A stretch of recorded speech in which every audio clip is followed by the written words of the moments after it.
Bonsoir à tous, bienvenue pour cette conférence des idées changent le monde organisée par l'AIFS. Je vous rappelle tout d'abord que cette conférence sera en français uniquement. J'invite donc tous nos amis anglophones à profiter de la traduction simultanée disponible en cliquant sur l'icône Interprétation en bas de votre écran. Good evening to all, welcome to this webinar and thank you for joining us for this new edition of Ideas Change the World. First of all, I would like to remind you that this conference will be in French only. So I invite English speakers to get the simultaneous translation available by clicking on the interpretation icon at the bottom of your screen. Ce soir, nous avons la chance de recevoir Madame Laurence Allard, sociologue des usages numériques, qui nous éclairera sur l'utilisation de ces outils et des réseaux sociaux. Sujet important pour les parents. Madame Véronique Roulon, infirmière à l'AIFS et coordinatrice du CESC, qui est le comité d'éducation à la santé et à la citoyenneté, animera cet échange. N'oubliez pas d'ailleurs de poser vos questions sur le chat. Madame Allard tentera d'y répondre en deuxième partie de séance. En attendant, je vous laisse en compagnie de Monsieur le proviseur adjoint Grégory Bailleul et je vous souhaite à tous une très bonne conférence.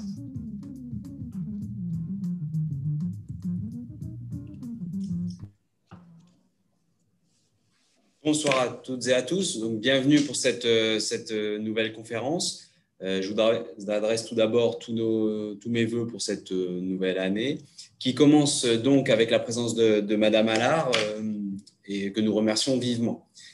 Donc, Laurence Allard est une maître de conférence en sciences de l'information et de la communication à l'Université de Lille 3 et chercheuse également à l'Université de la Sorbonne. Dans le cadre de notre comité d'éducation à la santé et à la citoyenneté, Madame Allard est intervenue à plusieurs reprises en fin d'année dernière auprès de toutes nos classes de 4e sur la thématique du cyberharcèlement et de la cybercitoyenneté. Et c'est à la suite de ces interventions que nous l'avons sollicité pour cette intervention ce soir et nous la remercions vivement. Donc, un des ouvrages, par exemple, qui peut vous intéresser est donc Mythologie du portable, qu'elle a publié en 2014 aux éditions Le Cavalier, et qui traduit également ce sujet de recherche sur les usages du téléphone mobile et tous les appareillages qui sont autour. Et vous verrez également au cours de cette conférence qu'elle s'intéressera plus particulièrement à l'impact que cela peut avoir sur l'environnement et sur l'impact humanitaire également. Je vous souhaite une excellente conférence, une bonne soirée en compagnie de Madame Allard donc, et de Madame Roulon, notre infirmière, que je remercie également pour la mise en œuvre de ces différentes interventions. Bonne soirée à tous. Chers parents, bonsoir et merci d'avoir répondu à notre invitation. Merci à vous, Madame Allard, qui avez accepté de conduire cette conférence sur un thème qui nous tient à cœur.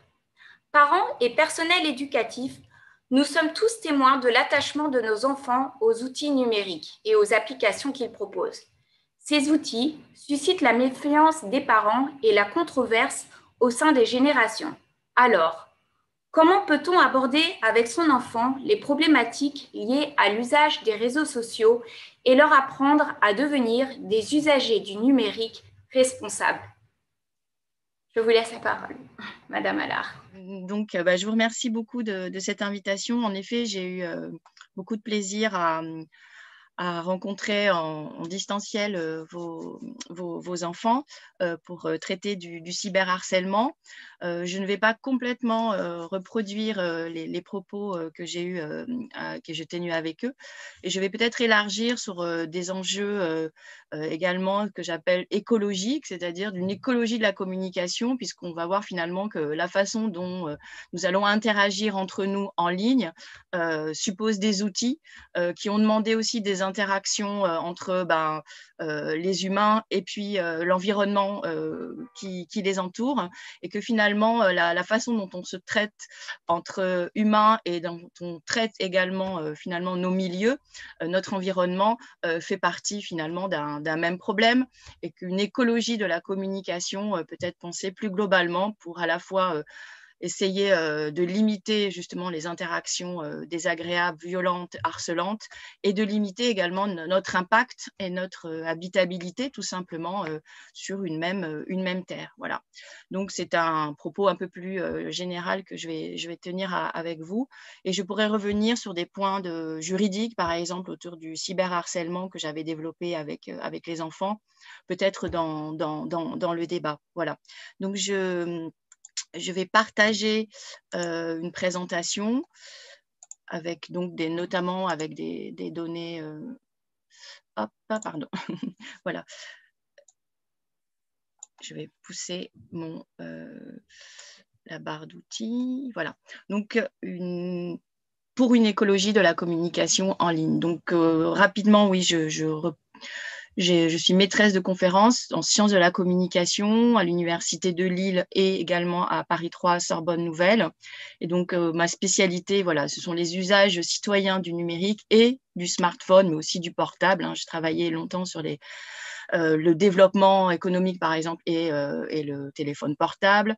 Voilà. Et dernièrement, j'ai développé plusieurs ouvrages avec des collègues sur cette question justement de ce qu'on appelle l'anthropocène, donc la façon dont les activités humaines ont fini par impacter visiblement le système Terre, hein, au plan géophysique, biogéophysique, et donc notamment la part du numérique dans cet événement qui est de plus en plus donc aujourd'hui étudié, mis en valeur. Donc voilà, on a plusieurs ouvrages sur la question. Et puis également, j'ai fondé une association de sciences citoyennes où on développe justement cette écologie de la communication en permettant à la fois de travailler à des outils à faire soi-même et qui sont justement modulables, réemployables pour tester son environnement, mesurer par exemple son exposition à la pollution de l'air. Donc, ce sont des outils faits pour justement avoir une meilleure connaissance du point de vue écologique de son environnement, mais avec des outils numériques dont on pense justement la viabilité. Et à ce titre, donc maintenant, je suis experte à l'ANSES, qui est l'Agence nationale de sécurité environnementale et sanitaire, donc qui est une agence gouvernementale qui évalue les risques par exemple, des pesticides, de la 5G en ce moment. Et donc, nous, on travaille sur les microcapteurs de pollution et leur intérêt du point de vue des données sur l'épidémiologie, c'est-à-dire de savoir si plus vont se développer ce type de mesures d'exposition, plus on va avoir de connaissances fines de la pollution et de ses impacts, notamment sanitaires, sur les différents cancers, par exemple. Donc, on travaille aussi avec ce lien entre épidémiologie et microcapteurs. Voilà, donc ça, c'est aussi un de mes axes de travail cette année, donc au sein de l'ANSES.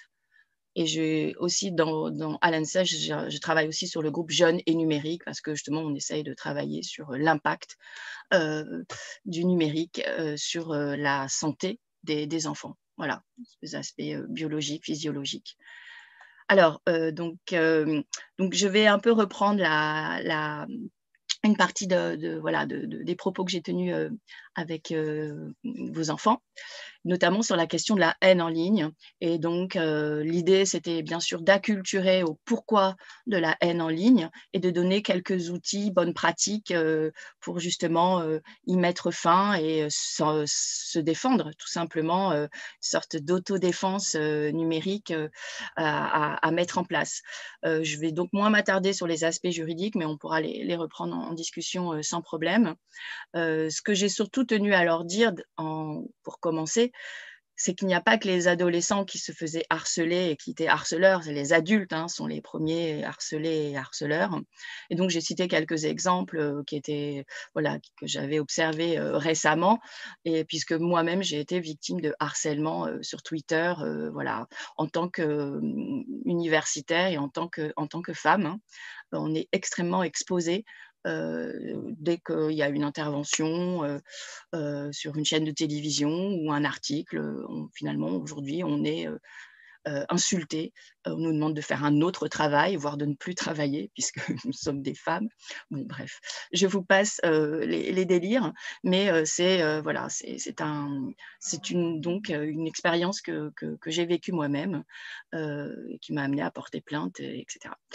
Et puis, les derniers événements aux États-Unis nous montrent qu'évidemment, il n'y a pas que voilà, des personnes ordinaires hein, qui vont finalement harceler ou être harcelées, mais vous pouvez avoir des présidents qui vont avoir un usage des réseaux sociaux, notamment de Twitter, qui sont des usages quelque peu anomiques hein, et qui peuvent mener justement à des événements tels qu'on les a vécus le 6 janvier avec la prise du Capitole, puisque beaucoup voilà, laissent penser que les appels par tweet de Trump ont finalement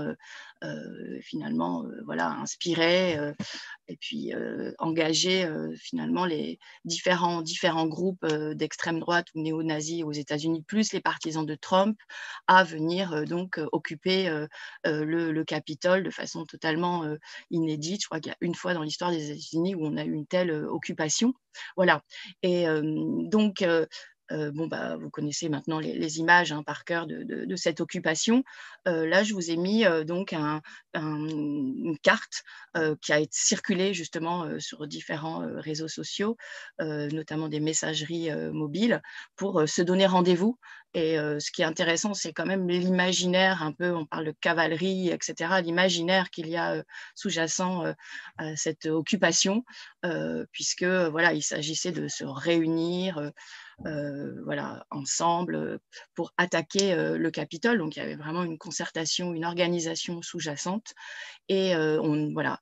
Et Trump est désigné comme celui qui a encouragé cette insurrection ratée à travers notamment ses tweets. Donc, Twitter a, le 7 janvier, donc, supprimé 3 tweets de Trump, tandis que Facebook, ce jour-là, a de façon beaucoup plus systématique, a suspendu les comptes de Trump sur à la fois Facebook et Instagram, qui appartient aussi à Facebook, tout comme WhatsApp. Et ensuite, donc le 8 janvier, Twitter a suspendu définitivement donc, le compte personnel de Trump, et toutes les plateformes ensuite, comme Twitch, Discord, Shopify, Stripe, Reddit, TikTok, ont aussi suspendu, désactivé les comptes du président qui n'était plus président. Et puis, Apple et Google ont également bloqué une application qui est un peu une sorte de WhatsApp qui s'appelle Parler, et dans lequel justement les partisans de Trump ont continué à échanger après la suspension de Twitter et des autres comptes de Donald Trump. Et donc ici, c'est engagé un débat assez intéressant sur finalement la légitimité et la portée de cette éjection de la parole de Donald Trump de la scène numérique. Alors, certains ont appelé à une censure politique qui était illégitime et qui était orchestrée par des entités commerciales et qui serait contraire au premier amendement de la Constitution des USA. Et d'autres ont mis en avant que les GAFAM, ce sont des entités commerciales et qu'elles ont fait acte de réalisme économique. Elles ont appliqué d'une certaine façon à la fois l'acte qu'on appelle le Communication Decency Act, notamment la section 230 qui justement peut leur permettre de couper des services Internet à des clients qui ont des propos indécents, violents. Donc, ils ont finalement appliqué une loi, et d'autres et également ont appliqué leur propre réglementation, ce qu'on appelle les conditions générales d'utilisation. Et donc là, je vous ai mis deux tweets, les tweets de Twitter qui expliquent voilà, que c'est le Decency Act qui est en jeu, c'est-à-dire que Trump est un client finalement de leur service et c'est un client qui contrevient donc à finalement la règle de la décence des propos, et donc il peut être en effet banni de façon légitime. Alors ici, c'est reposer le statut toujours plus incertain en fait de ces dites plateformes ou réseaux sociaux numériques, c'est-à-dire est-ce que ce sont des hébergeurs de contenu qui sont nos contenus d'une certaine façon. Est-ce qu'ils sont éditeurs? Est-ce qu'il y a une éditorialisation? Est-ce qu'il y a justement un filtrage, une mise en visibilité réfléchie?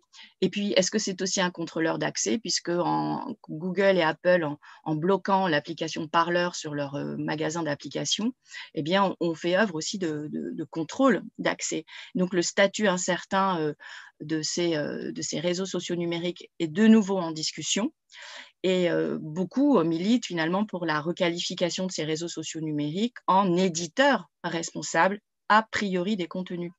Puisque voilà, quand on va sur Facebook ou quand on va sur YouTube, vous avez un algorithme de recommandation, par exemple, qui va vous proposer des contenus, des groupes.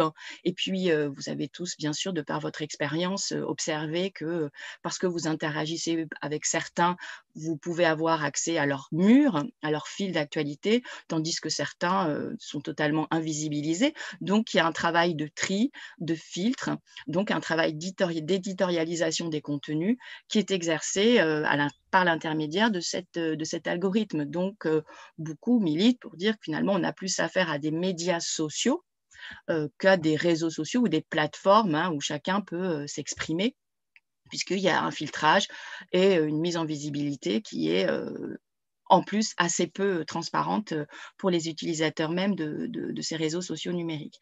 Donc, il y a l'idée d'actualiser un petit peu ce statut d'hébergeur de contenu au profit de médias sociaux et numériques, et donc dans lequel justement il y a une éditorialisation et donc une responsabilité des contenus a priori et pas seulement a posteriori, comme c'est le cas pour les hébergeurs. Voilà. Donc, ce qui est intéressant, et on va le voir justement sur le pourquoi de la haine en ligne, c'est-à-dire aux États-Unis, ce Communication Act qui a été donc rédigé en 1996 avait justement privilégié ce statut d'hébergeur afin justement de donner vie et de donner vigueur, comme ce sont les termes de cet acte, pour donner vie et vigueur à ce marché de la parole et à la mise en concurrence des idées dans ces nouveaux services qui étaient donc Internet à l'époque. Voilà.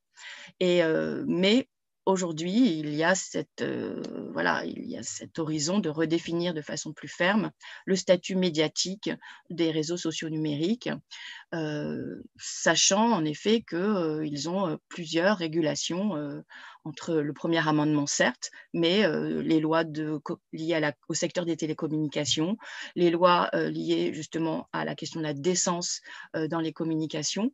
Donc, il n'y a pas totalement de régulation, qui, malgré ce qu'on entend souvent, qui finalement opère sur ces réseaux sociaux. Donc là, c'était voilà, une actualité qui vous montre que voilà, même les plus puissants ont parfois des usages à la fois déraisonnés et déraisonnables de ces réseaux sociaux numériques, et parce qu'ils sont puissants, ça peut mener justement à des événements extrêmement puissants, qui est par exemple cette prise du Capitole totalement inédite au XXe siècle. Alors, je vous l'ai dit tout de suite précédemment, il faut savoir qu'aux États-Unis, on a affaire donc à ce qu'on appelle des réseaux sociaux numériques qui sont des entités commerciales états-uniennes, avec les réglementations qui sont celle des États-Unis, et un principe fondamental, et donc là on va retrouver la question du premier amendement sur la liberté d'expression. Il y a de fait une conception de la liberté d'expression aux États-Unis qui est implémentée dans ces plateformes ou ces réseaux sociaux numériques, qui est une liberté qu'on dit négative, c'est-à-dire qu'on peut traduire par « il est interdit d'interdire ». Et cette liberté négative, interdit d'interdire, elle a été instituée au gré justement des jurisprudences de la Cour suprême, et dans le but justement de vivifier les débats de la jeune démocratie d'alors, donc dans les années 20-30, et dans le prolongement donc d'une approche libérale de la société dans lequel justement c'est le laisser-faire et la règle, hors des interventions de l'État. Et donc, il y a dans les textes de la Cour suprême qui réglementent justement toutes les décisions autour du premier amendement de la liberté d'expression, une conception qui va considérer que les idées doivent se concurrencer dans ce qu'on appellerait un commerce civil, dans la conversation, dans l'échange d'idées. Et c'est dans ce commerce civil que va s'établir la vérité, comme un peu la valeur d'un produit sur une place du marché. Et donc, voilà, c'est assez intéressant de rappeler que c'est le laisser-faire, hein, ou le free speech, comme on dit, qui est implémenté dans ces plateformes aux États-Unis, parce que c'est ainsi qu'est conçue la liberté d'expression aux États-Unis. Voilà, donc je vous donne quelques sources bibliographiques en ligne, notamment sur tous ceux qui travaillent à l'histoire de cette libre parole, du point de vue notamment constitutionnel aux États-Unis. Alors, en France, c'est un peu différent puisque ce laisser-faire et l'idée d'une autorégulation du marché de la libre parole vient un petit peu contrevenir une autre conception de la liberté d'expression, où en France, on régule la loi dans le cadre d'un débat démocratique, dans le cadre du Parlement, où sont élus nos représentants, et aussi en vertu de la Déclaration des droits de l'homme et du citoyen. Et donc, par exemple, quand on prend la loi Guesso de 90, qui énonce que toute discrimination fondée sur l'appartenance ou la non-appartenance à une ethnie, une nation, une race ou une religion est interdite, eh bien, typiquement, le racisme n'est pas une opinion, le racisme est un délit. Et ça a été justement légiféré dans le cadre d'un débat démocratique. Donc en France, on décide finalement aussi du périmètre, on décide démocratiquement du périmètre de cette liberté d'expression. Donc on a deux conceptions de la liberté d'expression qui peuvent également aussi entrer parfois en dissonance dans les usages. Il y a également, on en a parlé également, sur l'idée que on parle de réseaux sociaux numériques, voire de plateformes, alors qu'on est plus du côté des médias sociaux, donc avec une éditorialisation par ce fameux algorithme. Et de fait, beaucoup d'études montrent que, donc des études quantitatives, donc là je vous cite une étude sur, par exemple, des centaines de milliers de tweets émis par 3 millions de comptes, qui a été rédigée entre 2006 ces tweets ont été étudiés entre 2006 et 2017 et qui ont montré que finalement l'algorithme met en visibilité, notamment sur Twitter, beaucoup plus les informations loufoques qui vont circuler 6 fois plus rapidement que les informations vérifiées. Donc on voit bien que ce qui est visionné et ce qui est retweeté notamment, ce sont plus justement des informations loufoques, ce sont plus des contenus choquants, capables de susciter l'indignation ou l'amusement, et qui vont être finalement mis en avant, mis en visibilité, donc filtrés par les algorithmes, d'accord. Et il y a également sur Twitter, on l'a vu avec les usages de Trump, toujours un peu menaçant, toujours un peu invectivant, il y a de par ce réseau social avec sa contrainte de signes, de limitation de caractères. Alors, c'était au début 160, maintenant c'est 280 et il est possible de faire des fils, comme on dit. Donc, bon, cette limite est de plus en plus détournable. Mais il y a cette idée qu'on a un petit nombre de caractères et c'est vrai que c'est un réseau social qui va peut-être favoriser ce qu'on peut appeler un usage un peu agonistique du langage, c'est-à-dire de la joute orale, la petite phrase, comme on le voit aussi dans le monde politique, ou le clash, comme on le voit dans certains mondes musicaux, par exemple du rap, l'idée de la punchline, du mot bien senti. Et c'est vrai que ça ne favorise pas la discussion, c'est plutôt la dispute, c'est plutôt le combat par la voix orale, enfin la voix verbale, que le débat, qui sont ainsi aussi valorisés sur ce réseau social qui a sa contrainte. Mais donc, les algorithmes bien, mettent en avant plutôt ce qu'on appelle les rageux, la haine, qui suscite l'indignation ou l'amusement. Et donc, c'est un biais algorithmique qui va en effet pousser des contenus qui sont toujours plus ou moins choquants, soit par leur fausseté, soit par leur caractère drôlatique. Et puis, dernier point sur la question de la culture numérique, c'est-à-dire finalement pourquoi la haine en ligne existe-t-elle. Bon, il y a cette philosophie du free speech, il y a aussi ce biais algorithmique qui favorise les contenus choquants ou amusants ou indignants. Et puis, il y a cette question de l'identité numérique. Alors, l'identité numérique, on va dire, il y a 3 phases dans l'identité numérique, si on veut résumer. Et donc, elle est un peu cubisque, voilà, c'est-à-dire elle est un peu à facettes. Voilà. Ce qu'on oublie, c'est que le numérique, c'est d'abord un univers de signes. Donc, c'est un monde d'écran, on le voit, c'est un monde de caméra, et on va s'exprimer, on va interagir donc par l'intermédiaire du verbe. Et les plus jeunes vont aussi beaucoup interagir par l'intermédiaire de textes, beaucoup de photos, d'emojis, mais aussi de filtres, d'effets, voilà, tout un ensemble en fait de signes hein, qui sont iconiques, qui sont verbaux, qui sont graphiques, et donc qui vont donner lieu à des compositions de textes, hein, de messages par lesquels ils vont donc interagir, ils vont donc communiquer. Donc on a affaire à une communication qui est médiée par des... Voilà, et c'est une longue histoire que ces technologies de communication. Il y a le smartphone aujourd'hui, mais autrefois, il y avait le télégraphe avec son code Morse. C'était d'une certaine façon aussi une forme de communication médiée à distance par un code. Hein. Et bon, aujourd'hui, finalement, les contenus qui sont composés par les plus jeunes et puis par vous-même, ce sont aussi des contenus assez codés. Hein, voilà. Et donc là, on a affaire à une communication qui est médiée. Et donc, ce qu'on va exposer, c'est toujours plus ou moins filtré, cadré, codé, en partie de notre plein gré. C'est-à-dire, on va écrire ce que l'on souhaite, on va mettre tel ou tel emoji, etc. On va l'envoyer par telle ou telle application. Donc, où il y a une dimension intentionnelle de ce que l'on livre de soi.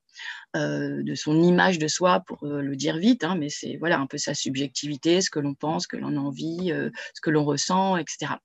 Donc, cette image de soi, on la forge à travers tous ces contenus, et ça va former une partie de notre identité numérique, on va dire intentionnelle. Mais il y a 2 grandes phases cachées de cette image de soi numérique.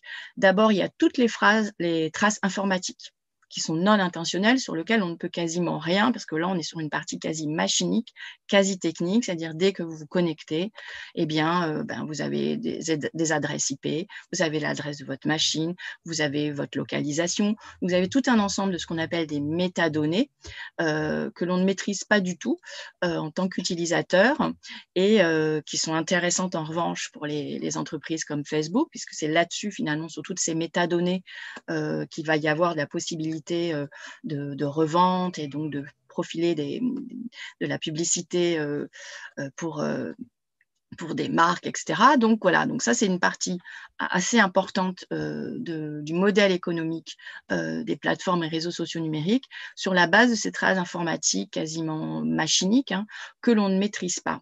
Et puis il y a également une 3e phase hein, qui est la réception mal intentionnée, c'est-à-dire lorsque vous communiquez, vous ne savez pas finalement comment va être reçu le message, comment il peut être détourné. Et donc ici, on a affaire à finalement l'autre. Hein. On peut essayer de maîtriser le plus possible les choses, mais il y a aussi cette idée que la communication, c'est aussi un échange dans lequel justement on ne va pas pouvoir maîtriser à peu près tous les paramètres. Et donc la réception mal intentionnée, elle peut par exemple, ça c'est des pratiques qu'on observe souvent, donner lieu à des screens, c'est-à-dire des messages qui sont conservés, qui peuvent être détournés et qui sont finalement retransmis dans une mauvaise intention, hors contexte surtout, hein, puisqu'une grande partie du sens est dans le contexte.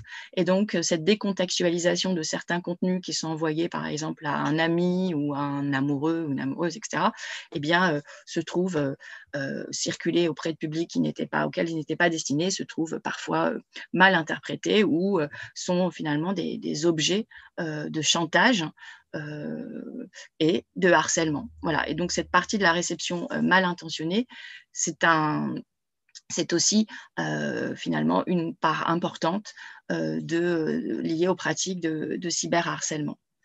Alors, ce que j'avais expliqué un petit peu à vos enfants, c'est-à-dire que on propose notamment aujourd'hui des applications pour justement pouvoir un peu surveiller les usages et justement voir si les interactions auxquelles ils sont soumis dans les réseaux sociaux numériques sur les applications de messagerie sociale ne sont pas inquiétantes, violentes. Il y a l'intelligence artificielle, évidemment, hein, qui est utilisée, puisque là, j'avais mis un exemple d'un robot Twitter, hein, qui va monitorer toutes les insultes qui circulent sur Twitter pour alimenter un réseau de neurones, hein, ce qu'on appelle donc qui est à la base de l'intelligence artificielle aujourd'hui, donc une sorte voilà, de réseau de neurones qui apprend au fur et à mesure ce qu'est une interaction violente, hein, et donc apprend à les détecter et à les prévenir. Et voilà, donc j'avais donné quelques conseils sur l'idée que, ça c'est un conseil générique, hein, pour tout le monde, c'est-à-dire ne pas suivre le troll, c'est-à-dire lorsque vous êtes harcelé, insulté et harcelé, ne pas répondre et ne pas répondre en insultant, donc ne pas abonder dans finalement la haine, ne pas justement reproduire ce modèle agonistique et limité qui consiste à finalement ne jamais argumenter mais continuer à invectiver et donc argumenter son point de vue et demander l'argumentation réciproque. Et puis surtout, voilà, ne jamais rester seul face à des interactions violentes, désagréables, mais toujours d'abord en parler à ses amis, son entourage. Voilà, donc ça, c'était quelques conseils. Et puis voilà, c'était l'idée que le meilleur outil, c'était évidemment la meilleure défense, c'était l'acculturation, savoir pourquoi existe la haine en ligne. Et puis quelques conseils de bonne pratique sur, par exemple, la confidentialité des communications, pour plutôt des communications bienveillantes, donc avec un cercle amical ou affinitaire dont on sait qu'il n'y aura pas de mauvaises réponses et de mauvaises interactions. Et puis ça, c'est un conseil qui s'adresse également aux adultes, et ce sont les conseils de mon collègue Dominique Boulier, qui dans un dernier ouvrage qui s'intitule Le réchauffement médiatique, a justement conseil de faire refroidir le numérique à tout point de vue. Donc, on va parler du réchauffement climatique, mais là, il y a aussi le réchauffement numérique, comme il dit. Et donc, il faut refroidir le numérique, notamment laisser reposer un peu comme la pâte à crêpes, la pâte à tweet, par exemple, et d'autres contenus avant de les poster. Et surtout, et c'est la question du partage sans y penser, du retweet sans lire, juste parce qu'on a un titre qui vous semble intéressant ou un gag ou un mème qui vous semble drôle et qui en fait n'est peut-être pas si drôle. Et donc cette idée, voilà, de ne pas partager sans lire, sans réfléchir, et donc de ne pas finalement contribuer à cette circulation complètement irraisonnée et irraisonnable de contenu qui amène justement à des situations critiques, à des cas notamment de harcèlement vis-à-vis des personnes. Et donc quand vous êtes soumis à des interactions en ligne qui sont désagréables, haineuses et harcelantes, puisque le harcèlement, c'est la répétition des interactions désagréables en ligne et des interactions haineuses. Donc, c'est le caractère répété qui va donc désigner le harcèlement.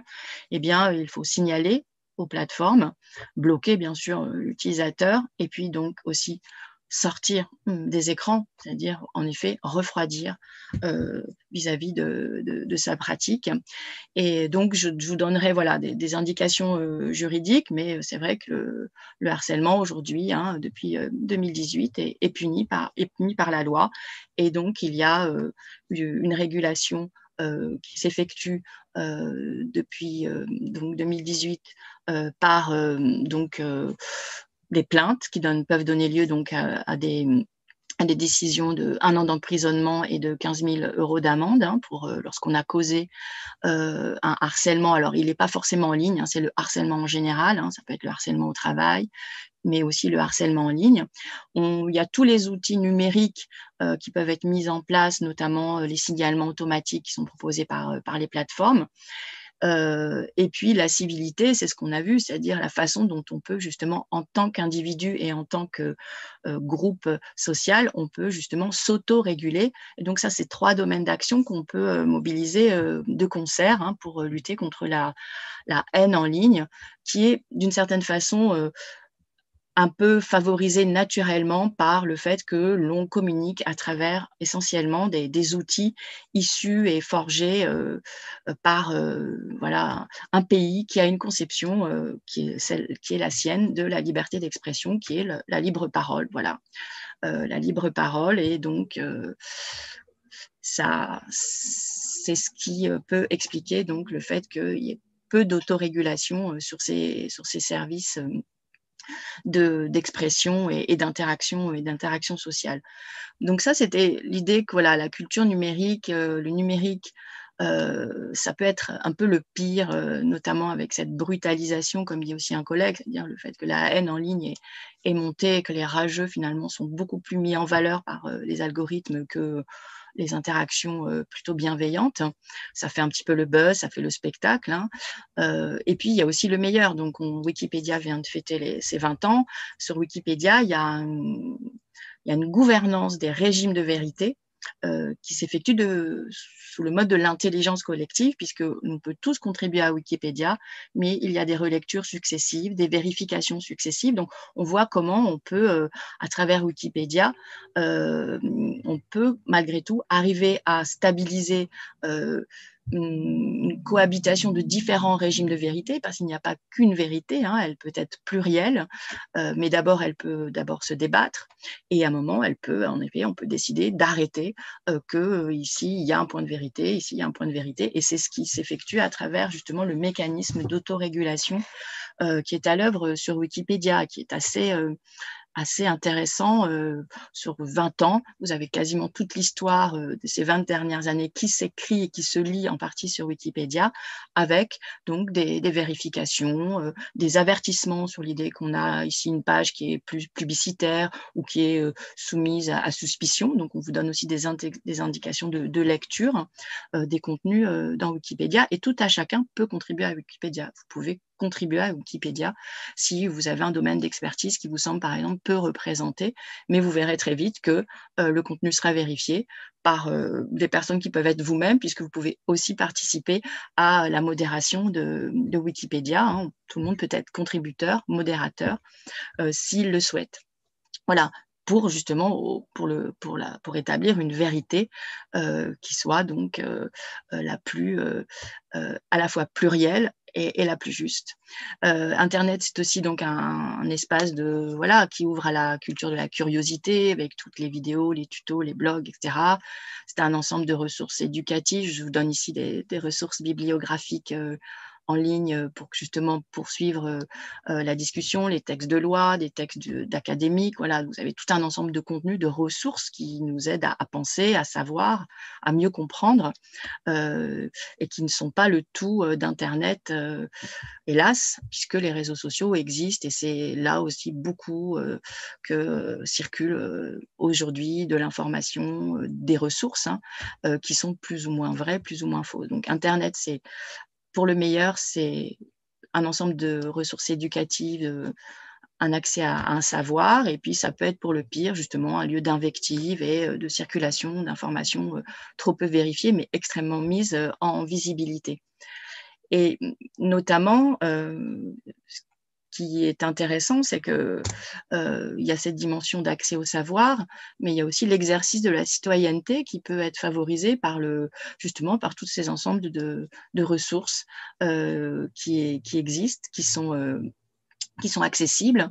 Et donc, ça peut être aussi tout simplement un espace où on exerce à la fois sa citoyenneté en s'exprimant, hein, parce que c'est quand même un espace d'expression personnelle, et également en ayant connaissance de tout, finalement, toute l'actualité, et par exemple, d'être un vecteur de solidarité collective, puisque on peut mettre en alerte sur, par exemple, la situation des Ouïghours, mettre en alerte sur le racisme systémique aux États-Unis. Je vous ai donné là quelques exemples à Singapour, autour notamment aussi des des mobilisations pour le climat. Donc, c'est un espace qui est à la fois d'expression personnelle et collective, qui permet d'exercer sa citoyenneté et qui permet aussi d'exercer la solidarité. Donc, ça, c'est aussi pour le meilleur. Donc, il y a des tas de causes aussi qui sont montées via justement des expressions des uns et des autres et les partages et la solidarité qui a pu se créer autour d'expériences ou de situations dramatiques. Et donc voilà, je vous donne des différents exemples. Moi, je vais m'intéresser là pour terminer sur une campagne qui est la campagne No Congo, No Phone. Donc, qui est une campagne qui donc nous envoie sur la deuxième partie sur la question de l'écologie de la communication, puisqu'il s'agit ici à la fois de comprendre comment on peut développer des interactions bienveillantes par l'intermédiaire de ces outils numériques, mais également comment développer des interactions avec son milieu, avec finalement la planète sur laquelle on habite, qui soient des interactions également bienveillantes. Et à commencer justement en s'attachant à la matérialité du numérique que l'on invisibilise trop souvent. Et ici, donc, on va s'attacher à la façon dont d'autres enfants ne sont pas seulement harcelés en ligne, mais sont exploités par des adultes, notamment pour pouvoir produire par exemple des batteries, hein, et les batteries des smartphones, elles sont matériellement fabricables par un minerai donc, qui est par exemple le cobalt, comme le tantal aussi, qui sert pour les microcondensateurs. Donc, il y a tout un ensemble voilà, de minerais, de terres rares qu'il faut extraire pour pouvoir fabriquer des smartphones. Il se trouve que parmi les mineurs, vous avez notamment au Congo, vous avez une grande partie de la production de cobalt, eh bien, parmi ces mineurs, vous avez un grand nombre d'enfants. Et Amnesty International, donc en 2015, avait rédigé un rapport et mené une enquête autour des mines de cobalt. Et donc avait estimé qu'il y avait environ 150 000 mineurs artisanaux qui travaillaient donc aux côtés justement d'exploitations qui sont plus industrielles, hein, mais il y a aussi des mineurs artisanaux. Et parmi donc les mineurs artisanaux, il y a des enfants qui vont travailler qu'on appelle les creuseurs et qui vont déterrer donc des pierres dans des tunnels souterrains et qui vont souvent récupérer les roches les moins faciles finalement à traiter et donc qui sont souvent les résidus justement de ces mines industrielles et qui vont laver et trier le minerai pour qu'il soit vendu par les adultes. Donc ils ont le travail le plus ingrat de ce travail déjà totalement ingrat de l'extraction du cobalt. Et donc, évidemment, non seulement ils sont déscolarisés, mais ils ont aussi un état sanitaire totalement alarmant, puisque voilà, il y a l'exposition à la poussière, les maladies pulmonaires, les dermites, les asthmes, etc. Et donc, les jeunes au Congo, aujourd'hui, se mobilisent pour faire en sorte que cette exploitation minière des enfants notamment cesse. Et donc, ils ont développé une campagne qui s'appelle No Congo, No Phone, qui est aussi une chanson d'un rappeur congolais. Et en France, il y a une association qui s'appelle Génération Minière, qui est aussi animée par un jeune, jeune Congolais, jeune migrant, qui voudrait mettre en avant, évidemment, cette condition de travail totalement inacceptable de fabrication, justement, de ces minerais et de cette extraction qui contribue à la fabrication notamment des batteries de smartphones. Donc, il y a une exploitation des enfants, une exploitation minière, et ça amène donc certains scientifiques, comme José Alloy, qui est professeur de géophysicien à Paris-Sorbonne, de parler du numérique comme une technologie zombie. C'est-à-dire de dire qu'à à l'aune de la durabilité, c'est-à-dire de la soutenabilité du numérique, à la fois dans ses composants, à la fois dans son énergie, à la fois dans sa recyclabilité, eh bien, le numérique, il l'appelle une technologie zombie, c'est-à-dire elle n'est absolument pas viable sur un moyen long terme, et en même temps, elle prolifère, il ne cesse d'avoir des équipements, en même temps que ces équipements, ces outils, ces innovations sont voués à long et à moyen terme à finalement une non-viabilité du point de vue matériel, hein, du point de vue géo-biophysique. Et donc, il a cette expression de technologie zombie. Et on voit aussi que finalement, on parle beaucoup de zombies de l'écran, d'usage zombie. Et on peut se dire voilà, que du point de vue matériel et technique, le numérique serait une technologie zombie, mais quasiment du point de vue des usages, ça donne lieu également à des usages de zombification, d'addiction, etc. Donc, c'est une terminologie qui est assez intéressante et assez inspirante.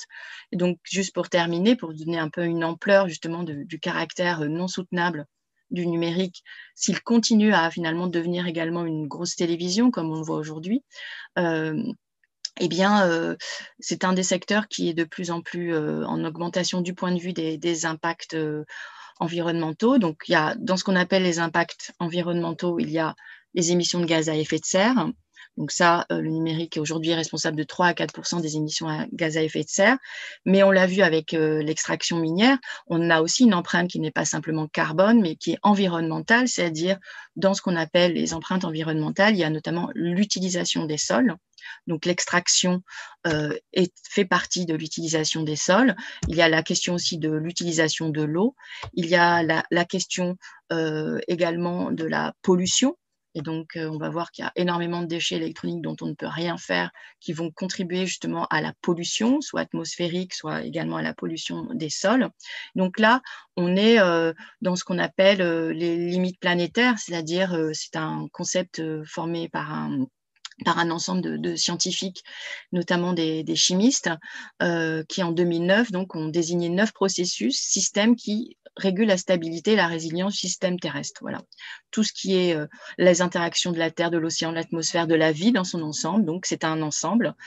C'est ce qu'on appelle le système Terre et qui est stable, sauf justement quand on va atteindre à l'une ou l'autre de ces limites. Et donc, c'est le changement climatique, donc c'est le gaz à effet de serre, c'est la biodiversité, les cycles de l'azote et du phosphore, ça va être lié aux pesticides notamment, l'usage des sols, donc les extractions minières, l'acidification des océans, la couche d'ozone, les aérosols, donc ça c'est la pollution, les particules, l'usage de l'eau douce et la pollution chimique en général. Et il faut savoir que cette notion de limite planétaire a été réactualisée il y a quelques temps, en 2015, et en France, en 2019, donc la France avait dépassé 6 des 9 limites planétaires, c'est-à-dire CO2, biodiversité, perturbation de l'azote phosphore, déforestation, acidification et surutilisation des ressources d'eau. Donc là, on est sur un moment qu'on appelle vraiment critique, c'est-à-dire que le système est de plus en plus dérégulé, et il met en cause tout simplement la viabilité et l'habitabilité de la Terre. En France, on a ce qu'on appelle une autorité de régulation des télécommunications, c'est l'ARCEP, et qui a développé récemment un programme qui s'appelle le numérique soutenable, notamment au sujet de la controverse 5G, et qui a montré que, voilà, quels étaient les points critiques de l'empreinte environnementale du numérique qui est en augmentation constante. Ils ont montré que c'était moins ce qui est souvent mis en accusation dans la 5G, qui était moins les réseaux, donc les antennes, etc., que les terminaux, et également tout ce qui est data center, puisque les données sont traitées dans des gros ordinateurs qui ont besoin d'être refroidis, qui posent aussi des problèmes de gaz à effet de serre. Mais le plus gros du problème relevait des terminaux, et notamment, et ça a été montré dans le rapport du Shift Project, qui est un think tank, le coût environnemental du numérique est en grande partie porté en effet par à la fois la fabrication des terminaux et leur utilisation, et également par le fait qu'aujourd'hui, il y a une téléfication d'Internet et des usages vidéo grandissants demandant de plus en plus de data centers notamment, contribuent énormément à augmenter l'impact environnemental et l'empreinte environnementale du numérique. Rien que pour le smartphone, donc par exemple, on a dit que c'était surtout sur la fabrication et l'utilisation des terminaux que l'empreinte environnementale était la plus forte. Pour un smartphone, il faut 4 tours du monde entre la conception, qui est souvent faite aux États-Unis, et la distribution, qui va supposer un tour du monde, mais entre les deux, il y a l'extraction minière qui va se faire en Afrique, la fabrication et l'assemblage des composants qui va se faire en Asie du Sud-Est, et ensuite donc la distribution qui va se faire partout dans le monde. Donc 4 tours du monde pour pouvoir fabriquer et commercialiser un smartphone, et on en change tous les 2 ans en moyenne. Voilà. Et donc, se pose la question de que faire de ces smartphones que l'on change tous les 2 ans. Il y a le réemploi, etc.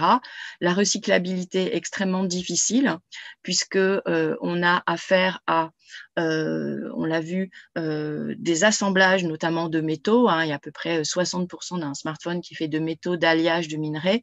Mais ce sont des alliages souvent qui ont subi des transformations extrêmement fortes et qui donc sont quasiment pas recyclables, à part l'or et l'argent qui sont présents à petite dose. Il y a à peu près aucun des métaux, des alliages et des minerais qui peut être recyclé. Donc, il y a un rapport de France Stratégie de 2020 qui montre que la quantité des déchets électroniques est aujourd'hui peut atteindre 52 millions de tonnes, dont un quart de ces déchets qui sont liés au numérique, et qu'il y a aujourd'hui une absence de gestion de la fin de vie qui devient extrêmement préoccupante. Ça devient ce qu'un collègue philosophe appelle un commun négatif, c'est-à-dire que c'est un héritage dont qu'il va falloir gérer, puisqu'il est quasi impossible de recycler, de réemployer une grande partie des composants des smartphones. Alors, que faire ? Alors, il y a aujourd'hui des études qui montrent que déjà allonger, par exemple, de 3 ans la durée de vie d'un smartphone évite l'émission de 24 kg d'équivalent CO2. Donc ça, c'est l'ADEME, qui est donc l'Agence pour la transition écologique, qui essaye de quantifier depuis quelques années l'impact environnemental de la réparation, du réemploi et de la réutilisation. Donc déjà, aller plus vers une économie de la réparabilité pour la durabilité, ce qui a amené le décret qui vient de paraître en décembre 2020, qui impose aux fabricants d'équipements électriques et électroniques, donc smartphones, ordinateurs et téléviseurs, lave-linge, qui leur impose donc d'indiquer la réparabilité de leurs équipements et surtout donc d'assurer la réparabilité des équipements. Donc il y a une note sur 10, qui est un petit peu comme vous avez sur l'efficacité énergétique des appareils ménagers, par exemple, ou le Nutri-Score. Maintenant, vous avez un score de réparabilité qui est attribué au téléviseur, à l'ordinateur, au smartphone et à la machine à laver, et qui donc prend en compte la documentation. Est-ce qu'il est possible de comprendre comment fonctionne et de réparer? Est-ce que c'est facile de réparer, la démontabilité, l'accès? Est-ce que les pièces détachées sont disponibles? Est-ce qu'elles sont accessibles? Et est-ce qu'il y a une mise à jour, une maintenance, une assistance à distance pour justement permettre de réparer? Donc aujourd'hui, la loi impose justement la réparabilité des 4 grands équipements qui sont au cœur de tous les foyers en France et dans le monde. C'est vraiment les équipements de base. Et il y a aussi cette idée de traiter le numérique un peu comme un compost, c'est-à-dire qu'il y a tellement de numérique qu'on va pouvoir fabriquer les prochaines innovations à partir du numérique existant. Et donc, on dit souvent que le Congo, c'est la source un petit peu des matières premières, notamment pour le smartphone, mais le Ghana est considéré aussi comme la plus grande déchetterie du monde, notamment à Accra.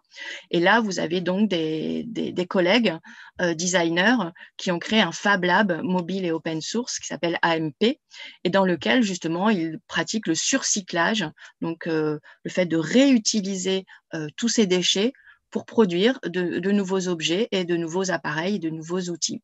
Et donc, il y a cette idée que mettent en avant des cas OCOA, Serré et Yasmine Lamas, que les déchets sont une richesse en fait pour ceux qui notamment vivent du recyclage informel et qu'on peut fabriquer du numérique à partir à partir de ce qu'on appelle les pratiques de surcyclage. Voilà. Et donc ça, c'est une initiative assez passionnante à suivre.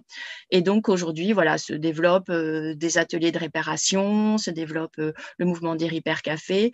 L'Europe est en train de mettre en avant le droit à la réparation, hein, donc c'est une discussion qui a lieu en ce moment.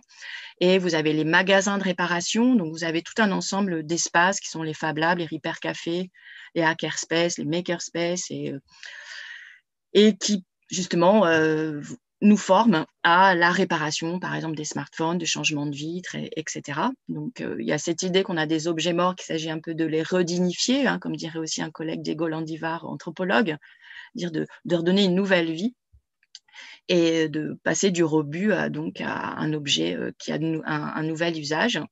Il y a tout ce mouvement, bon, je ne détaille pas, mais qui s'appelle le low-tech, hein, qui vise à convertir le numérique au low-tech, et c'est totalement possible à travers tout un ensemble d'hébergements qui sont plus sobres. Et donc, le numérique sobre est une possibilité technique. Hein. Donc, il y a par exemple le site du Monde Diplomatique qui a fait tout un travail pour réduire la taille, la charge des contenus, etc. Donc, voilà, il y a tout un guide, notamment proposé par Gauthier Roussil, qui est un designer qui donc œuvre à un numérique sobre, hein, dans le design. Et donc, vous pouvez calculer le carbone, l'indicateur carbone de vos sites, de vos outils, des systèmes énergétiques. On fait beaucoup de WordPress. Il y a des feuilles de style WordPress qui sont très sobres par rapport à d'autres, etc. Et puis, le grand, bon, ça, c'est ces questions plus politiques, hein, mais l'idée, quand il y a eu tout un débat au moment en France, il y a une controverse autour de la 5G. Et donc, il y a eu cette prise de parole du président en disant on ne va pas finalement vivre sous le modèle Amish, refuser l'innovation technologique. Et il y a eu donc un sociologue des sciences et des techniques qui s'appelle Bruno Latour, qui a répondu dans une tribune du Monde en disant que justement, quand on est dans un monde incertain, l'une des règles pour survivre, c'est peut-être justement de faire buissonner les innovations au maximum, c'est-à-dire de ne pas considérer qu'il y a une seule voie de l'innovation, que c'est toujours forcément le toujours plus, mais qu'il y a plusieurs voies possibles et que l'important, c'est surtout d'en discuter avec soin. Et donc, il y a cette idée, bien sûr, hein, que finalement, le débat autour de l'articulation entre économie, écologie et démocratie, voilà, c'est là que la redirection, on peut dire, écologique peut véritablement avoir lieu. Et que c'est vraiment l'horizon à atteindre, hein, que de concilier ces trois dimensions et de discuter ensemble de nos choix finalement, notamment technologiques, qui ne sont pas contraires justement à l'économie, puisqu'on le voit, l'économie circulaire est un grand chantier à mettre en place, notamment avec les indices de réparabilité qui sont désormais font partie des lois sur la consommation. Voilà pour l'aspect conférence. Et donc, moi, je suis sur Twitter et avec ce slogan ne suivez pas le troll. Et voilà, donc. Merci beaucoup, Madame Allard. Alors, nous avons quelques questions de nos auditeurs.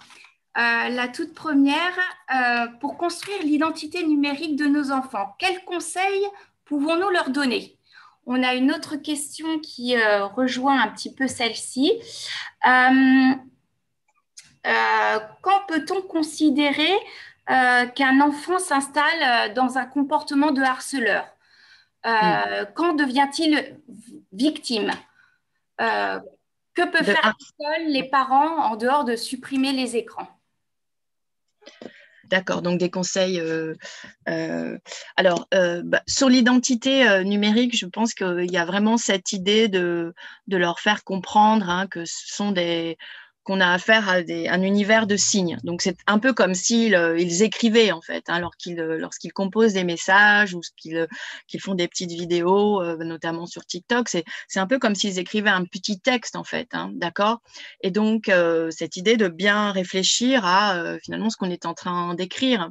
Parce qu'il y a un peu cette illusion de transparence. On pense être dans la communication, mais communication directe. Mais comme ça se fait par l'intermédiaire de contenu, eh bien, on n'est pas justement dans une conversation verbale, on est plus dans une communication qui est médiée par des contenus. C'est un peu comme si on lisait un livre, et le livre, vous en êtes le héros. Et donc, cette dimension de médiation, eh bien, c'est un appui, en fait, parce que il y a une idée de réfléchir un peu à ce que l'on veut dire, ce que l'on veut montrer. Il y a cette idée, voilà, qu'on peut finalement plus maîtriser d'une certaine façon nos communications par le fait qu'on va avoir cette médiation, qu'on a un support sur lequel on va être amené à composer par nous-mêmes des contenus. Donc, c'est une force, en fait, cette communication qui est médiée, parce qu'elle donne finalement la possibilité de maîtriser les différents éléments de son message, de prendre conscience qu'il s'agit d'un message que l'on compose, hein, et donc pas une réaction spontanée, par exemple, ou une expression sans médiation. Et donc, c'est quelque chose sur lequel j'insiste toujours parce qu'on a une vision un peu transparente de la communication en ligne, alors que c'est une communication on parle beaucoup d'images, mais elle est textuelle au sens large du terme. Hein. C'est un peu on est un peu dans de l'épistolaire. On est plus dans une communication de type épistolaire que dans une communication verbale en présence. Et donc, c'est plutôt ce modèle-là de l'épistolaire, de dire finalement, on est en train d'échanger des lettres. Et échanger des lettres, c'est échanger des textes. Et donc, c'est aussi réfléchir à ce que l'on va écrire, comment l'on va écrire. Donc, cette dimension du comment, elle est extrêmement importante parce que finalement, les différentes applications aujourd'hui à la mode, type TikTok, mettent beaucoup en avant la créativité des enfants et des adolescents. Et c'est ça qui est plaisant en fait, hein, c'est il y a une sorte de prêt à créer avec tous ces effets de montage, etc. C'est assez intéressant en termes d'apprentissage aussi du montage, de la maîtrise du montage son audio. Enfin, il y a vraiment de la virtuosité dans le maniement de TikTok qui est rendu possible, mais c'est toujours dans le but justement de communiquer avec ses amis. Et donc, cette dimension créative, elle est finalement extrêmement valorisée dans l'offre des applications, mais elle est assez peu valorisée dans le discours que l'on a sur le numérique. Or, cette créativité, cette expressivité créative, finalement, c'est la meilleure défense que de la mettre en valeur. C'est-à-dire, plus on va mettre en avant le comment on s'y prend, le fait de mettre en avant le fait que c'est une création et pas finalement simplement une conversation, plus je pense on a la possibilité de se protéger parce qu'on va en effet mettre en avant la réflexivité, la recherche, la créativité des enfants, donc valoriser finalement quelque chose qui est assez dénigré parce qu'il est assez mal compris, puisqu'il est assez analysé du point de vue de la conversation orale, alors que c'est plus une communication de type épistolaire, voire une communication créative. Il s'agit plus d'exprimer, de s'exprimer, que finalement d'interagir et de converser. Donc le paradigme conversationnel n'est pas complètement adapté à ces communications médiées, extrêmement créatives, qui sont prisées comme telles par les enfants. Donc, mettre en avant le comment, tu t'y prends, valoriser cette créativité, ça permettra de finalement faire réfléchir plus avant encore les enfants parce qu'ils prennent du temps pour composer leur message, pour composer leur TikTok, ça prend du temps. Et ce temps-là, il n'est pas inintéressant parce qu'ils réfléchissent à ce qu'ils sont en train de composer. Et cette réflexivité, cette attention à la créativité, finalement, c'est pas forcément une mauvaise chose, c'est pas forcément une mauvaise nouvelle. Mais on a tendance à avoir une conception un peu transparente, comme si il n'y avait pas d'expressivité. Non, l'intériorité n'est pas, elle est médiée par justement une forme, à travers une forme. Et cette forme-là, elle est assez peu mise en avant, assez peu mise en valeur. Et pourtant, c'est ce qui plaît aux enfants, c'est de créer cette forme-là. Et donc, parfois, ils peuvent raconter des bêtises sur ce qu'ils sont, ils peuvent raconter des bêtises sur les autres, ils peuvent raconter des choses peut-être fausses, méchantes, etc. Mais souvent, ce n'est pas le problème, en fait. Ça va être le fait d'avoir réalisé cette jolie forme qui est importante. Parler de la forme et pour arriver ensuite à ce qui est exprimé, au contenu de ce qui est exprimé, peut être un bon chemin, donc de ne pas travailler simplement sur le quoi, qu'est-ce qu'on dit, mais comment on le dit, et donc de faire réfléchir au fait que en travaillant sur une forme, on a quand même dit quelque chose et donc ce qu'on a dit n'est peut-être pas forcément une chose intéressante, une chose gentille et donc voilà, de prendre peut-être ce chemin de la créativité pour réfléchir et parler avec ses enfants de ce qu'ils produisent et de la façon dont ils interagissent en ligne et surtout à travers les smartphones et les applications puisque aujourd'hui c'est plutôt le cas. Voilà. Et donc aussi sur le harcèlement, je pense que souvent, hein, c'est quand on propose, quand on conseille, surtout d'en parler, on le voit aujourd'hui, bon, la comparaison est abusive, mais ça peut être aussi le cas, mais on voit là en ce moment en France, il y a un tag qui est MeToo inceste, lié à un ouvrage qui est paru, de révélations et de pratiques incestueuses voilà, d'un professeur de droit célèbre, etc.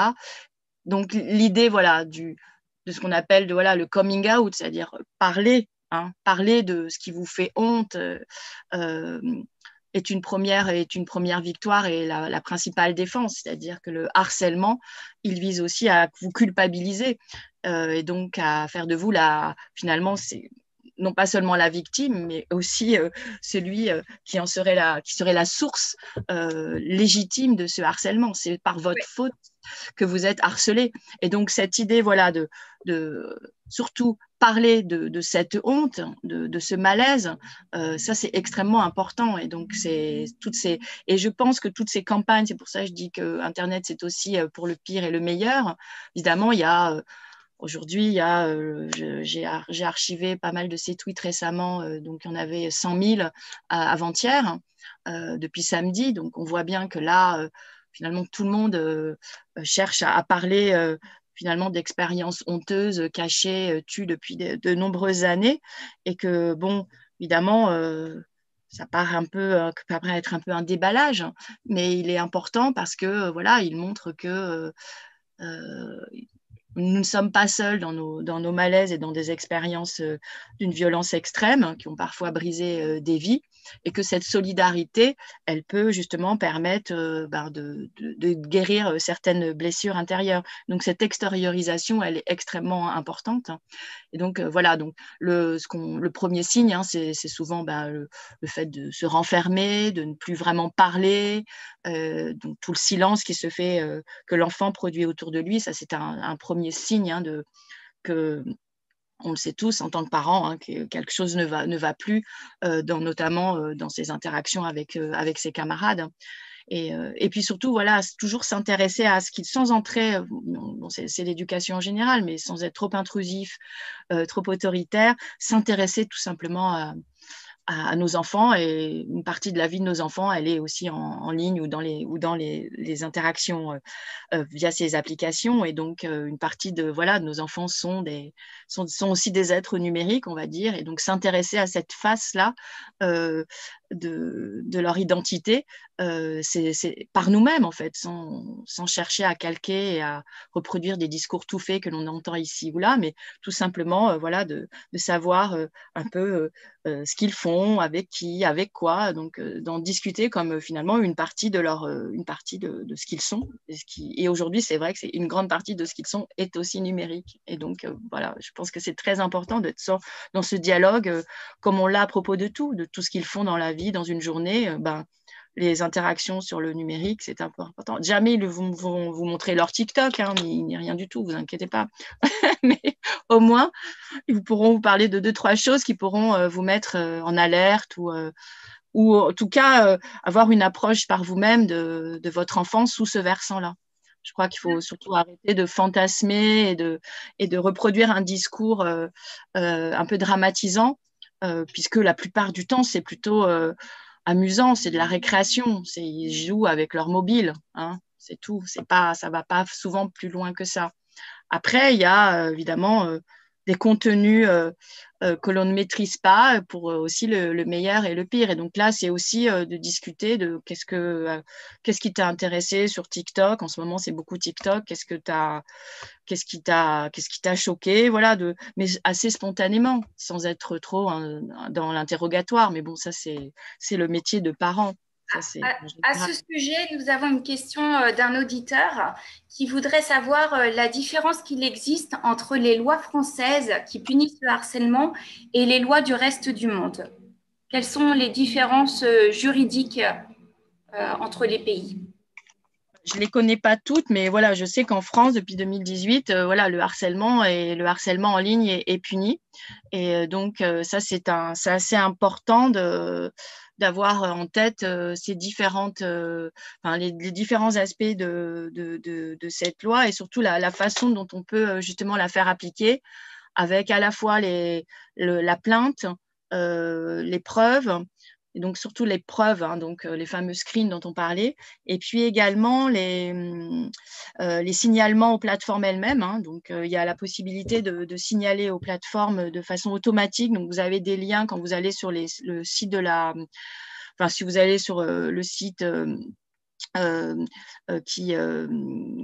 dont je n'ai plus le nom en tête, mais qui vous permet justement d'appliquer. Non. Sur le site, attendez, je vais vous retrouver ça pour tout ce qui va être régulation. Attendez, tac. Je crois que c'est le site. Désolée. Lorsque vous allez donc sur service public vos droits, hein, vous avez donc la loi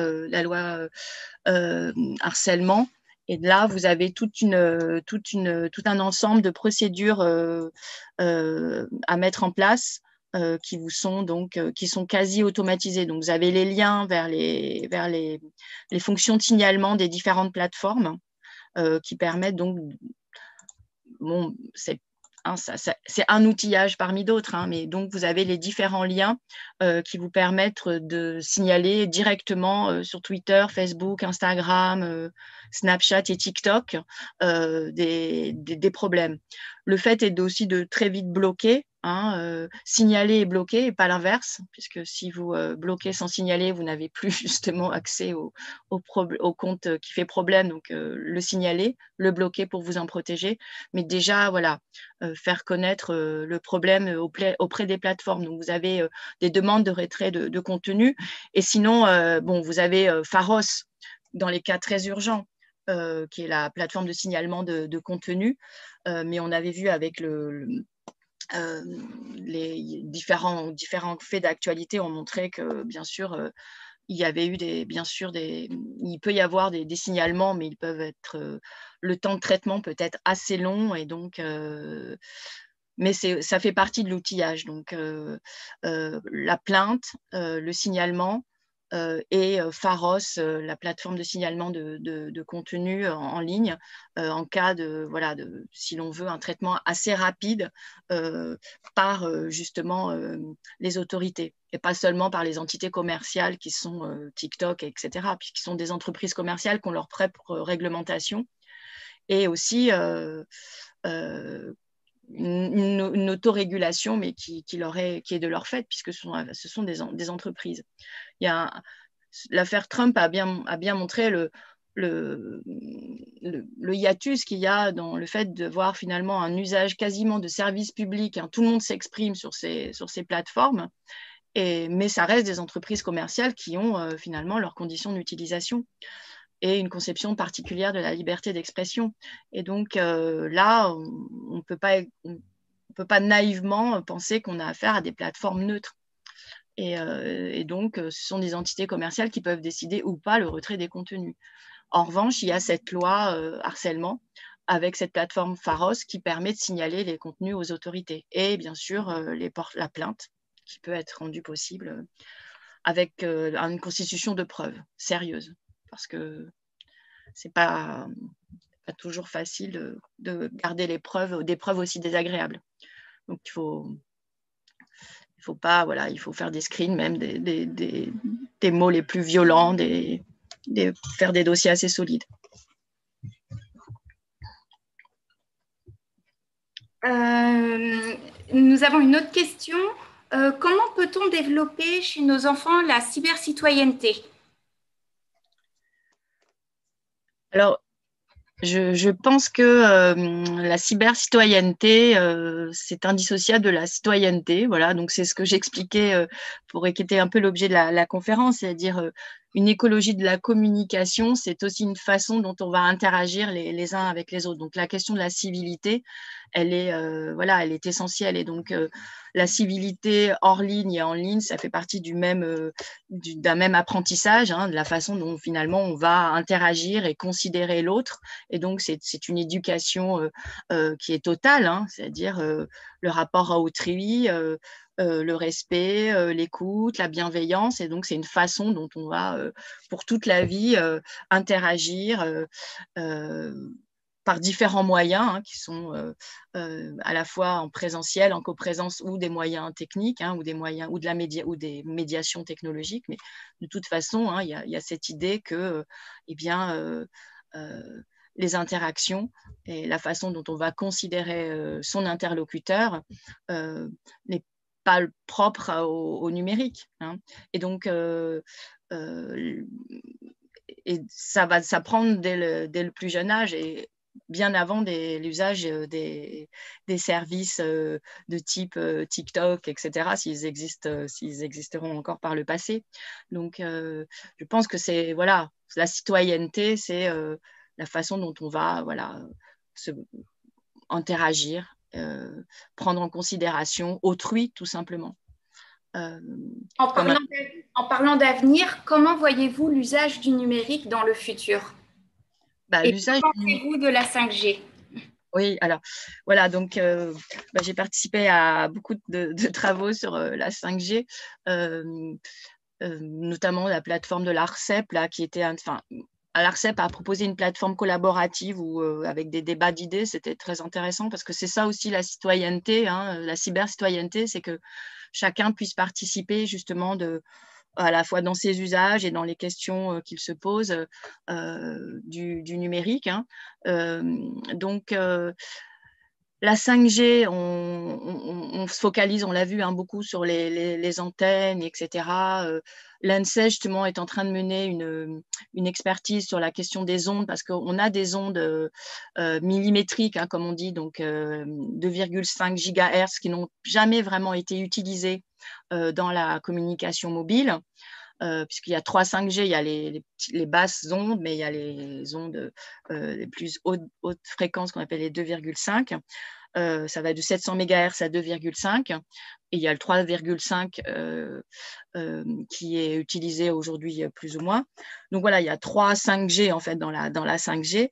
Et le plus problématique, en fait, c'est ce qu'on va connecter à la 5G, puisqu'on voit que ce que je viens de vous montrer, ce sont les terminaux qui sont les plus impactants au plan environnemental.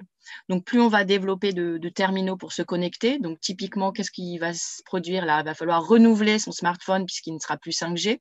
Donc, on va de nouveau finalement abonder dans les déchets. Donc là, c'est un problème en fait, puisque ça va exiger le renouvellement de son smartphone, puisqu'il ne peut y avoir que des smartphones 5G qui puissent se connecter à des antennes 5G. Donc, accumulation de déchets, on est reparti dans un cycle qu'on connaît, qui est un cycle extrêmement problématique, extrêmement critique aujourd'hui. Donc, c'est surtout sur la question des terminaux qui vont se connecter, et notamment aussi les objets connectés qu'on essaye de développer pour justement légitimer le fait qu'on va passer à la 5G. Qui est aussi problématique. Et puis, il y a l'usage de la vidéo qui est mis en valeur, et on voit que l'usage de la vidéo, c'est ce qui crée en général aujourd'hui également l'augmentation dans l'usage des data centers. Donc, c'est aussi un pôle critique du numérique aujourd'hui, lié aux usages de la vidéo. Donc, entre explosion, changement de terminal et finalement explosion des usages vidéo qui supposent donc de plus en plus de data centers, de stockage de données, on a 2 points qui sont assez problématiques avec la 5G. Voilà. Donc, ça, et bon, après, il y a des choses encore plus techniques qui sont la virtualisation des fonctions réseau et l'intelligence artificielle pour la maintenance. Donc là encore, ça demande toujours puissance de calcul, etc. Donc, ça demande encore, là aussi, des questions, ça suppose encore de l'empreinte énergétique. Et donc, avec des énergies plus ou moins fossiles, donc aussi de l'empreinte environnementale. Donc, c'est là où la 5G est aujourd'hui un peu discutable parce qu'elle arrive à un moment vraiment critique, en fait, du point de vue, en plus de la connaissance des impacts du numérique, de la prise de conscience des impacts du numérique au plan environnemental. Donc, c'est un peu le G de plus dont on n'a pas forcément besoin et qui peut précipiter plus encore les problèmes. Voilà. Donc, mais il s'agit aussi, encore une fois, d'en discuter. Et ce qu'a fait l'ARCEP, en fait, qui a fait son rôle de régulateur, c'est-à-dire de mettre ensemble les différents points de vue des opérateurs, des citoyens, et d'en discuter. Ça fait partie justement de cette façon dont on va concilier démocratie, écologie et économie. C'est-à-dire il va falloir faire des choix, mais pas venus d'en haut, ou non pas imposés par certains militants. Hein. C'est des choix qu'on doit faire à une échelle démocratique. Et c'est ça c'est ça l'avenir. Ça va falloir de discuter de tous nos choix technologiques, d'inventer les protocoles démocratiques de décision. J'ai des collègues qui parlent aussi de renoncement, c'est-à-dire peut-être que le 5G, on va estimer que c'est pas viable, donc on va peut-être pas développer la 5G. Bon, pourquoi pas? Mais il faudra que ça soit discuté et pas imposé ni par les uns ni par les autres. Et peut-être que renoncer sera une voie d'avenir. Et je pense que c'est surtout le réemploi, la réutilisation, la réparation. Composter le numérique, c'est-à-dire faire du numérique avec le numérique, puisque de ces déchets, on ne peut rien faire. Donc, et il y a dans les Repair Café, dans les Fab Labs, etc., des ressources formidables en termes de compétences. Il y a des nouveaux métiers en termes le valoriste, par exemple. C'est un métier qui est un métier nouveau qui émane un peu de la ressourcerie, de ce milieu des ressourceries, c'est-à-dire que faire avec les déchets. Et donc là, il y a beaucoup d'ingéniosité, puisque avec, je sais pas, un ordinateur qui ne semble plus fonctionner, certains peuvent réaliser plein d'autres objets qui n'ont peut-être rien à voir avec du numérique, mais par exemple pour les imprimantes, les guides des imprimantes, ce sont faits de métaux très compacts, et alors on peut les utiliser pour par exemple du bricolage, casser des carreaux. Bon, c'est inattendu, mais donc dans ces lieux, il y a des compétences incroyables et des métiers en émergence qui sont tous les métiers de la réparation et de l'économie circulaire, comme on dit. Et donc, voilà, c'est plutôt il y a beaucoup d'avenir, en fait, dans ce numérique sobre qu'il faut imaginer ensemble et dont il faut décider démocratiquement. Un grand merci, Madame Allard, pour la richesse de cette intervention. Donc, on a vu que l'utilisation du numérique est un sujet complexe.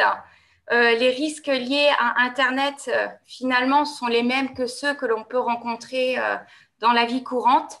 Il convient d'en connaître les formes et les codes de conduite et les transmettre aux plus jeunes en les accompagnant, en les soutenant dans leur créativité.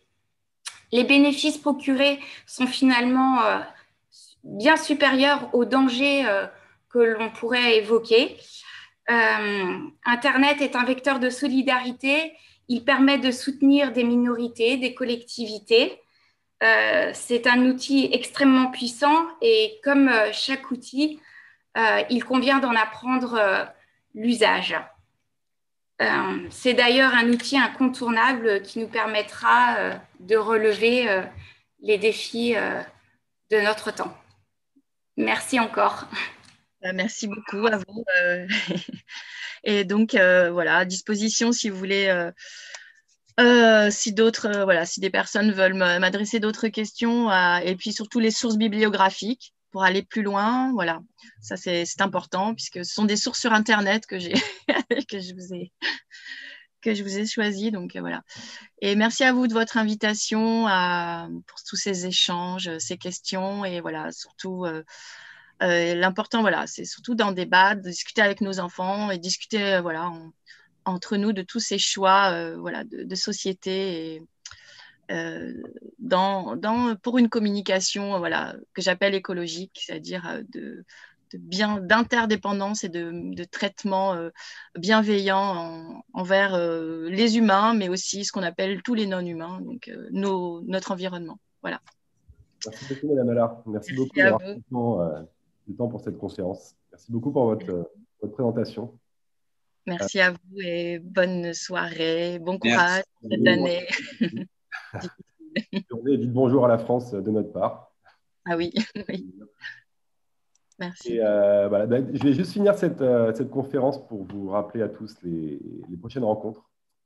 Donc, nous aurons la chance le jeudi 28 janvier de recevoir M. Daniel Riolo, journaliste sportif, qui nous présentera son livre « Cher football français ».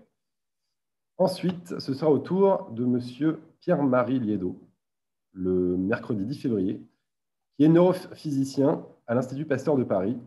Il nous parlera du sujet du lien entre la neuroscience et notre manière d'apprendre. Je vous souhaite à tous une très bonne soirée ou une bonne journée et à très bientôt pour une autre émission. Merci beaucoup. Au revoir.